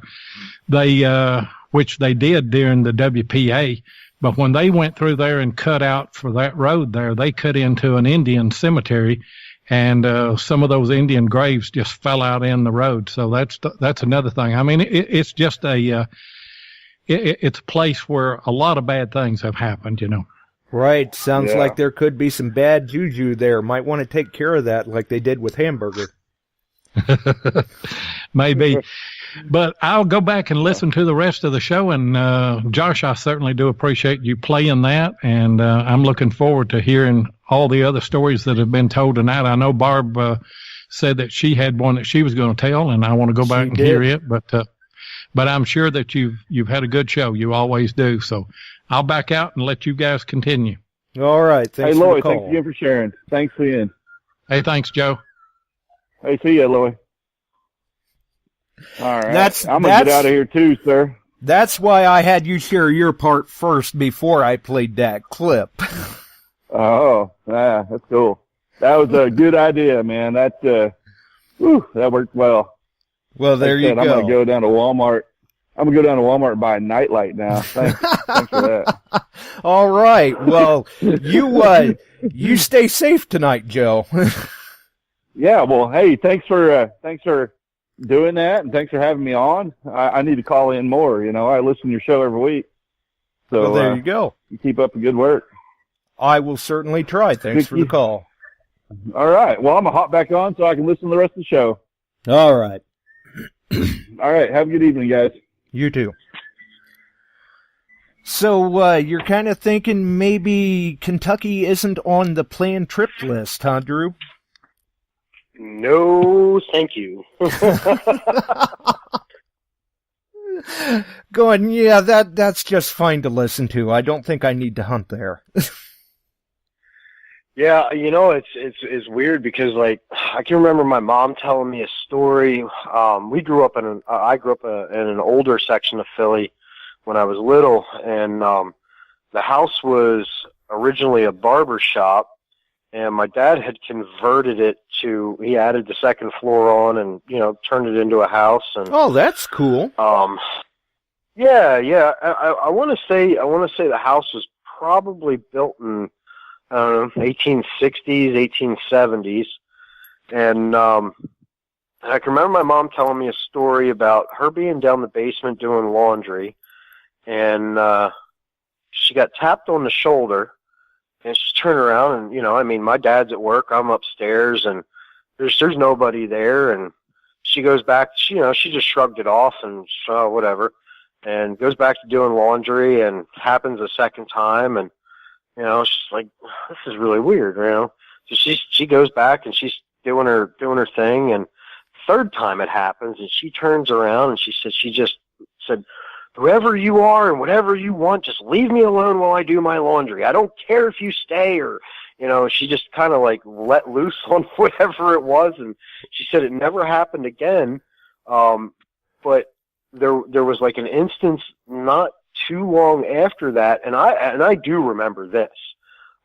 She fell down the basement stairs. She was on her way down to do laundry, and she fell down the basement stairs, and her head went through the wall at the bottom of the stairs. Ouch! And if she had been 3 inches to the left, her head would have went into the big 4x4 support beam in the wall. Not good. So she thinks that there definitely was something in that house, and whether it was good or bad or whatever, she thinks something might have kind of shoved her off to the side a little bit. So, because it might have even killed her. Yeah, absolutely. Yeah, I mean, a fall like that into a 4x4 post, that's a neck breaker. Yeah, I know. So, but she swears up and down that something kept tapping her on the shoulder that day, and she would always tell me that. Now, mind you, I was younger than 5 years old in that house because we moved out of there. I was about 5 or 6, and the only reason I remember her with the stair incident is because I remember picking up the bottle of laundry detergent and going, "Hey, Mom, you dropped this." And she just kind of laughed because it was just funny at the time to her. But she would always tell me that, I would be up in my room, in my crib, and she would hear me talking to somebody. Now none of I don't remember any of this. Right. She would hear me talking to somebody, and I'd be having a full-blown conversation, and she would start to come up the stairs, and as soon as she got to the very top of the stairs, it would stop. And she'd come in my room and go, "Who are you talking to?" And I'd say, nobody. And I would never, I would never, say who I was talking to. And she said it was always just strange because it would happen all the time. And as soon as she got very top of the steps, it would stop. I would be in mid-sentence and my conversation would stop. Wow. And, yeah, just, but like I said, I was younger than 5, so I don't really remember any of that. Right. But watching your mom fall down the basement stairs, it's kind of a little traumatic. So I guess that's something you're going to remember. Well, yeah, understandably so. I would have to agree. And they say anyway that a lot of times, if a person believes in that sort of stuff, and if something could possibly be going on, children are more receptive to noticing it. Yeah, you hear a lot of that. And we had, there's just like so much weird, and it's funny because I'm not, like, I don't really believe in this stuff. It's not something that I think about on a regular basis. Right, you're going, I'm not necessarily a superstitious kind of guy. Yeah. And we had moved into the house that my folks have now, and in like 1985 or 86, and they've been there ever since. So it's a long time they've been in that house. But she said not too long after we moved in, maybe a year or two after, she was in her room. Now if you go up our stairs and you go to the left, it's my parents' room. If you would go to the right, it was my room. And if you went straight, you were in the bathroom. So her room's right across from mine, and she was up doing something, and I was already in bed, and she heard my door open, and she kind of said she peeked her head out and saw me go down the stairs, and she tried to ask me what I was doing, but I just kind of kept going down the stairs, and I ignored her. And so she followed me down, and she said she watched me walk into the kitchen. And this is I swear on myself and my kids, like, this is like something that my mom will totally back up. She said I walked into the kitchen and I grabbed one of the kitchen chairs and I stood it on one leg, and I turned around and I walked back upstairs, and she said she physically had to put the chair down back on all 4 legs. So it stood on one leg. Like, so I was sleepwalking down and then stood the chair up on one leg and went back up and got into bed and went back to sleep. Yeah. I don't remember any of this. Like, and my mom is not one to make jokes. She's not, she's not into BS stories. She's a pretty straightforward lady, and for her to like swear by it, it had to have happened. There's no ifs, ands, or buts about it. It happened. So you were sleepwalking and doing some pretty talented, creepy stuff too. Apparently, to walk downstairs, pick the chair up and put it on one leg like that, and have it stay there and balance perfectly. Like literally, it would have had to have been perfectly balanced. Right. Well, not to mention, you said she had to force it down. Yeah, she had to physically put the chair back on 4 legs. I literally walked away, and she kind of walked behind me and watched me go up the stairs, and she went back into the kitchen, and the chair was still standing on one leg, and she had to put it back down. Like, to this day, I get the chills every time I even think about it, God, I got no explanation for something like that. Like, how do you explain that, especially if you don't remember doing it? Right. Yeah. It's not like at a young age and, in grade school, I'm tying one on and getting drunk and forget about something. That's something that totally freaks me out to this day. Right, you're going tying one on and getting drunk and forgetting about it. All too familiar with that feeling. This was something different. Yeah, I know. Wow. Man. That is definitely interesting.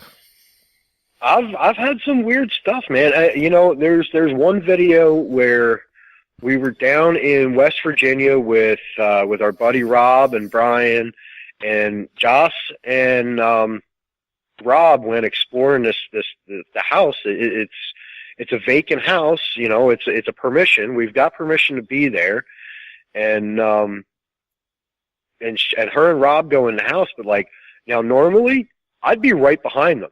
I'd be all over it and no problem, no worries, didn't care. But for some reason, I would not go in that house. I refused to go in that house. I don't know, something about that house. I wanted nothing to do with it. Right. Maybe it somehow subconsciously reminded you of the one that the squatter with the butter knife chased you out of. No, man, I've been in plenty of empty vacant houses, since that's happened. I mean, it took me a while to go back into one, but I mean, I've been into plenty of houses. I love exploring old houses. Right. I like the architecture. I like looking at the craftsmanship of the way the place was built, and just looking at some of the fixtures that are still attached, and I like seeing that stuff, and I like exploring and looking to see if there's anything like loose floorboards and things like that. And you just never know where treasure will turn up. You gotta check. Yeah, but this one particular house, she'll tell you, I refused to go in that house. I wanted nothing to do with it. Well, and I'm sure that you're probably very much the same way. I come to the realization a long time ago, you can call it gut reaction, you can call it instinct or whatever, but when you get that feeling, you learn to trust it. Yeah. I mean, I can't explain it. I mean, I'm not a superstitious person. Like, I don't know. It's just, it's weird. I can't explain it. Right. You may not be a superstitious person, but sometimes some things just can't be explained. This is very true. Very, very true. But there is at least some things that we can explain, because we've probably been on here for quite a while. Maybe you might like to tell folks about the links in the chat there. We've got Relic Recoverist and Oldetyme Numismatics in there. Yeah. So, I mean, if you have any coin or numismatic questions, you can reach out to me directly on my personal page. But I've also got the Oldetyme Numismatics. You can reach out to me through that. If there's anything that you might need as far as supplies or equipment, loops, whatever, I've got access to all that stuff. And I will ship all over the country. I had somebody from Ohio contact me not too long ago and sent me a collection, and I wound up purchasing the collection from them. Nice. I've got no problem with dealing with folks that are out of state, out of area. Whatever I can do to answer questions, I'm more than happy to. And then the other thing is, now if you go to www.relicrecoverist.com, we are officially a fully licensed, authorized Garrett dealer. So we can fill orders for whatever you might need, and there are a couple really cool bundle packages going on right now with the AT Max, the Ace 400. There's an AT Pro Sport special, and coming out pretty soon. There's a whole Z-Link wireless package that they're going to be putting out. So I mean, there's some good stuff out there for Garrett products. And if you're not happy with the price that's on the website, you're more than welcome to reach out to us, and we'll try to work with you and help you out as best we can. And but you just gotta contact either me or Jocelyn, and we've got the email address set up through the website, which is info@relicrecoverist.com. You can shoot us an email. You can shoot me a PM directly. Whatever you might need, if you need something Garrett related. Nice. Well, that sounds like a very clear and concise explanation of everything, and I can certainly speak from experience. I've used a loop or two in my time, and I have purchased a number of loops through Drew. Yeah, I usually send you like, what, a dozen at a time? Right, yeah. Usually I call you and you go, what do? You eat these things or something? You go through them like Tic Tacs. Yeah, I know. So tonight, are we doing a giveaway tonight? That's right, we were. For those who called in and shared a story with us, we actually had another person listening that they are going to, they're going to let me know which story was their favorite, and that's why I said at the beginning of the show, you may find yourself a little surprised. Maybe you get a treat. I think the winner's going to get a pretty nice looking Morgan silver dollar out of the deal.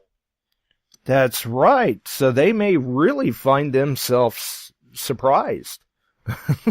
I think so. And what we'll do is I'll just have whoever you guys pick, just make sure that you get your contact information to Josh, and he'll forward that to me, and I'll ship it out directly from here.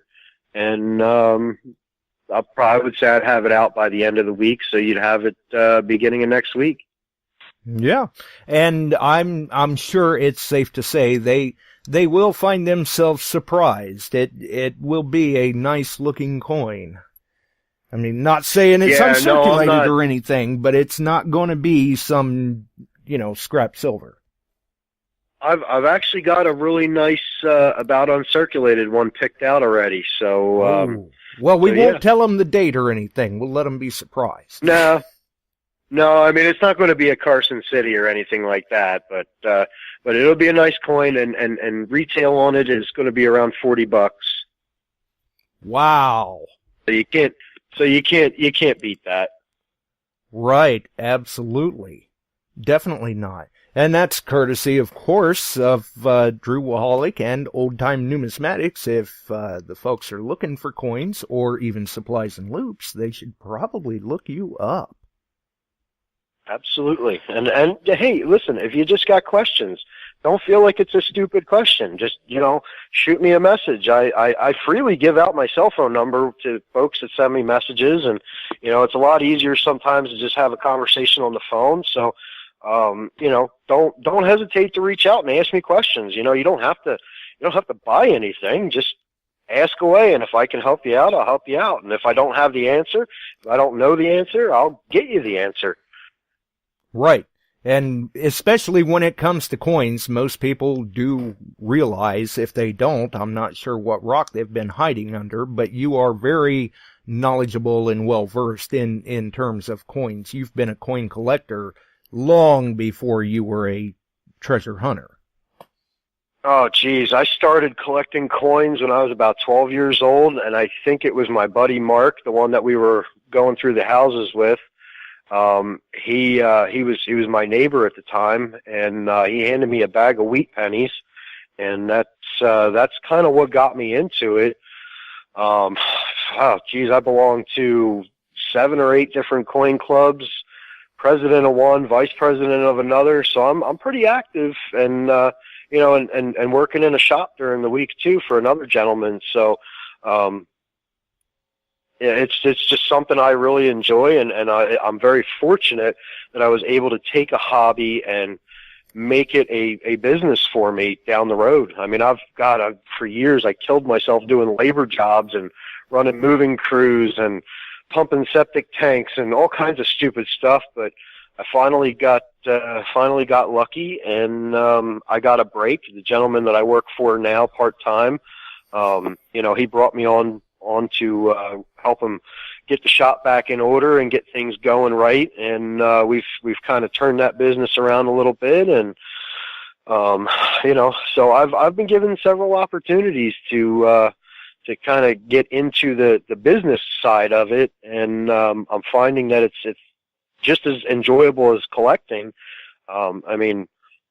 Honestly, I'm just as happy as somebody walks out of my shop empty-handed, as long as they're happy, rather than them come in and buy something and then regret it later on and feel like they got forced into buying something. So, like I said, if you just got questions, reach out. I'm here. That's I'll share whatever knowledge I've got and just do what I can. That's all. If you've got a talent and a skill like that, why not utilize that resource? Definitely. So hopefully continued success. But yes, we do have Barb back with us. Well, we've been chatting and your chat's locked up, and we were talking about scary, freaking things, and a bunch of people said call back in, and I'm like, yeah, I probably should have told this story. It's better. And I'll make it quick. Okay. My grandmother's house, it's really weird. The road she lived on, Daggett Ave, at the bottom of the road is the harbor, and it's where the old whaling ships pulled in. Well, they didn't pull in, I'm sure they pulled in to restock, but they pulled in to bury their dead. So when you come up her road, as a kid, there were numerous houses that had headstones in their front yards from the 1800s. Wow. And my grandmother didn't have any, but my dad decided they were going to expand her cellar so that she could put the washer and dryer and all that stuff down there, because it just was real teeny and had a hot water heater and an entrance to get out of the cellar. Well, while they were expanding it, they found 2 bodies under the house, and so they sealed it up and just left the bodies under the house. Well, okay, so much for let the bodies hit the floor, huh? We got to put them somewhere. They just cemented up the place and said that's as far as we're going. The cellar isn't going to be as big as you want. Wow. And so as a kid, yeah, because you couldn't move them. I mean, there are people that still have bodies in their front yard on that road. Most of them have laid the headstones down because the whaling years were like 1850s, 1860s, around the Civil War. So to preserve the headstones, they've laid them down to keep them from breaking. Well, so they just sealed these bodies, and as a kid, I remember my dad telling me stories that things would disappear. My grandmother's wedding engagement diamond ring was found missing. Just all kinds of things my dad would tell us that disappeared when he was a kid. Well, after my grandmother died, they rented the house, and they had the water pipes burst in the back because there was no one living there. And so the next winter they decided, just to keep the house safe, you all can live there. So me and my girlfriend moved in, and her boyfriend, and another friend of ours, we let him have my grandmother's room downstairs because I wasn't sleeping in it. And Bev and Jean slept in one room upstairs, and I had the big bedroom upstairs. And for an old house, it did have 2 bathrooms, one upstairs and downstairs.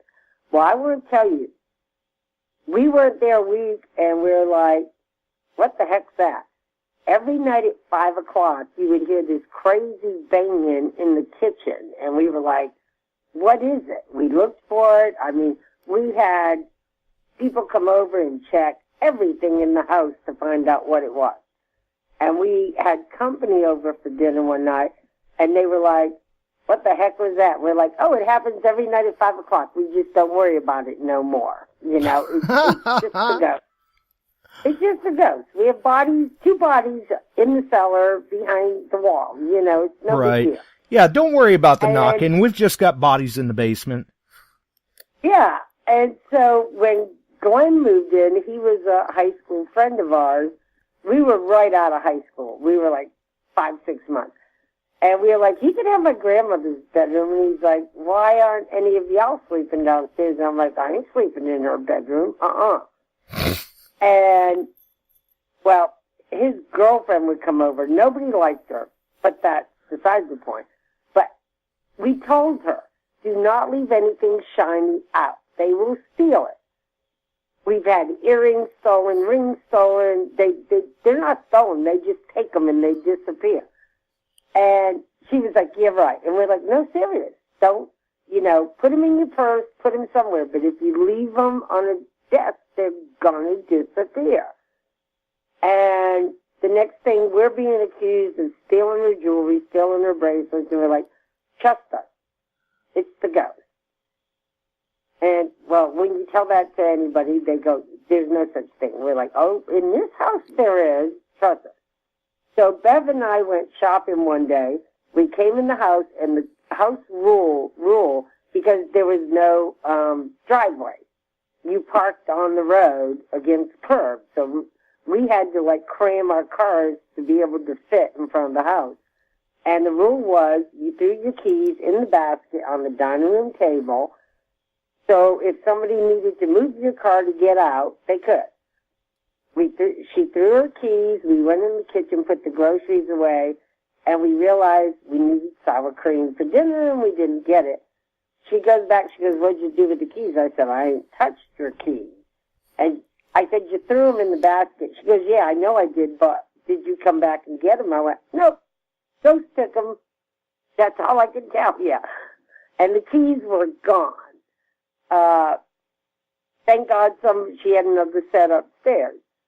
But the weird thing about it is my parents eventually were forced to sell the house. They couldn't afford the taxes, and sold it to this nice lady.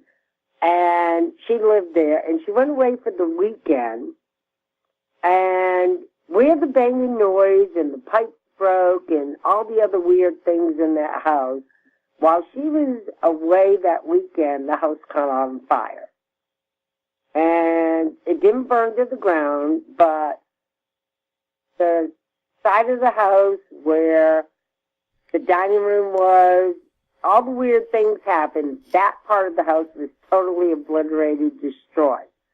And when my parents woke me up and they said, your grandmother's house burnt to the ground, almost to the ground. And I was like, yeah, so what about it? They went, you've got to see this. And I'm like, why? And they said, no, you've got to see this before they knock the house down. So they dragged me out of bed like I cared, 7 in the morning on a Saturday, to go to her house. And we get there, and the porch is intact. The whole right side of the house is gone, burnt. The left side of the house, the upper part, the second story, is gone. And the one room that is intact in the house is my grandmother's bedroom. Wow. Even fire couldn't destroy it. No. I don't know what blew, probably the gas tanks on that side, because they were on the right side of the house outside the kitchen. Her bedroom, the curtains were gone. They had singed. But if you didn't see the rest of the house and you looked in the windows into her bedroom, nothing was burnt at all. Wow. And the front part of the living room, all the plaster is off the walls. It wasn't drywall. It was the old plaster. It's gone. But in her bedroom, every single item was intact except the curtains. And I looked in and went, oh, that gives me the creep. Her bedroom was the only thing intact in that house. Right. And as you come across around the corner, you saw a chair standing on one leg. No. But I mean, the comforter on her bed. I mean, there was like a little soot and singe, but the comforter on her bed is on her bed. And I guess the door was shut, but why this one room made it and nothing else did is beyond me. Yeah, that is definitely strange. Once again, very interesting. Good story. I'm done. All right. Well, thanks for the call, Barb. Bye. And while Barb was sharing her story, we did I did get a message that we do have a winner, Drew. Cool. And like I said, my chat locked up quite some time ago, so hopefully they're still in there. We had a lot of good stories that we got to hear tonight, and especially a number of good stories from yourself as well. And the way it sounds, the favorite story of the night by the judges is M.A. Lyman's prosthetic eye. Very cool. Which there were some good stories, and that was kind of tough.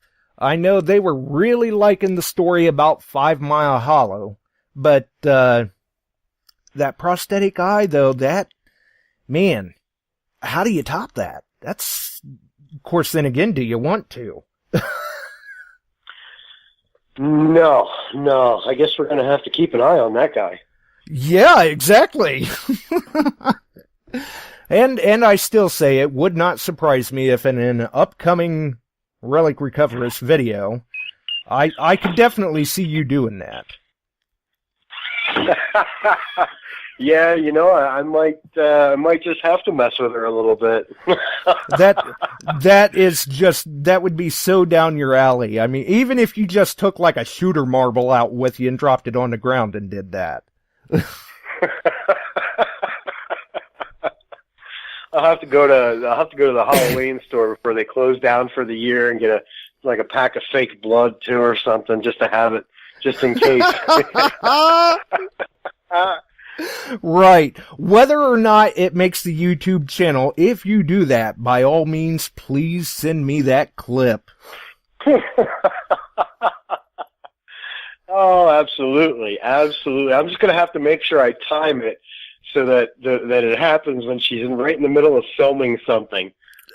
Right. Yeah, there you go. Definitely. It'll make for some great laughs, I'm sure. Oh, I'm sure. So, yes, congratulations to M.A. Lyman 24. If he's listening, I know he is on my friends list on Facebook. By all means, send me your shipping address. Or I know he buys a number of coins. Hopefully he purchases from you. Well, you know what? We had the pleasure of meeting at the treasure show up in New England, and we have talked via PM, so I can actually reach out directly to him and let him know and get his shipping address, and I can take care of that. So that's easy. There you go. The ball is already in your court, kind sir. Cool. And once again, we appreciate everyone for sharing the stories, and we greatly appreciate your generous donation of the Morgan dollar tonight for the best story or the favorite story, however you want to call it. Either way, Lyman won. And yeah, good times, good stories, good laughs, and we've definitely got those links in the description as well if you didn't catch them from Drew earlier. Yeah. Like I said, you can reach out to me directly through my personal page. You can shoot me a friend request or just shoot me a message, whatever. Or you can reach me through the Oldetyme Numismatics page. And then, like I said too, through RelicRecoverist.com. If you need anything Garrett related, we can help you out with that for sure. And, we also have the email that comes through to us from there. So there's several different avenues to get a hold of me. Cause I get the emails, I see all the emails that come in through the website. So just reach out if you need anything, if you got questions. And like I said, don't feel like it's a dumb question, because the only dumb question is the one that you leave unasked. That's right. Yeah. If you don't ask, you don't get an answer for it. And then you're at the very least, a little less uneducated, because you never know. That answer could tell you a lot. Yeah, absolutely. And I've got a lot of reference material. I've got a huge library of books. So if I don't know it off the top of my head, I can either look it up, or I can just do a little quick research, because I know a lot of different places to look for those answers. And you know, so places that some people just normally don't check out. And whatever I can do to help out, I'm more than happy to. Awesome. And I may be in contact myself here sometime, because even though I've been unintentionally retired, I don't go through the loops quite as fast as I used to, but I still burn through them. I'm sure I've got plenty of them sitting at the shop, and if not, it's an easy supply order, no big deal. Right, an easy fix. That's the way I like it. And for those wondering, too, Drew does ship quickly. When I have ordered, it's always been packaged very well, very professionally, and arrived very fast to my door, undamaged. Yeah, I mean, and you know, I never have, knock on wood, I don't have any problems as far as shipping. Everything gets shipped with tracking. If it's a large dollar amount, it gets insured. So, I mean, everything's handled professionally and promptly, and you know, whatever you might need. You know, I mean, even if it's the latest state quarters, I mean, whatever I can get my hands on, I'll be more than happy to. Nice. And I guess, you know, that's much like with myself and the loops. That's what keeps people coming back, is that excellent customer service. I'm old school, you know. I grew up in retail. My father worked for A&P Supermarkets for 48 years, so I spent a lot of time, you know, just dealing in customer service growing up. So, I mean, I'm just very, very particular about that. Well, and that is a great character trait, and it's good to see that from people who are in business like that. Hopefully, we see it from more. So I certainly thank you very much for taking the time to join in with us tonight, and the stories that you shared as well. I suppose we should probably roll the music and get on out of here, because we've probably kept you tied up quite a while. Well, let's see. I'm looking at the time on the phone. It's an hour and 47 minutes and 32 seconds. Oh, yeah. But that's all right. He's timing us, folks. So, if you all enjoyed the show, make sure and throw us a like. You can follow us here on Spreaker, iTunes, iHeart, Deezer. We're all over the place. Google Beyond Sight and Sound. Your screen lights up like a Christmas tree. And also on Facebook and many of the other wonderful Facebook groups out there, such as Metal Detecting with RELIC RECOVERIST. So, until the next time, we're gonna roll, folks. Have a wonderful evening. Enjoy what's left of your Halloween, and watch for the announcement on the Metal Detecting Beyond Sight and Sound group and Metal Detecting Central Illinois for the contest winners on those groups. We'll see you, folks.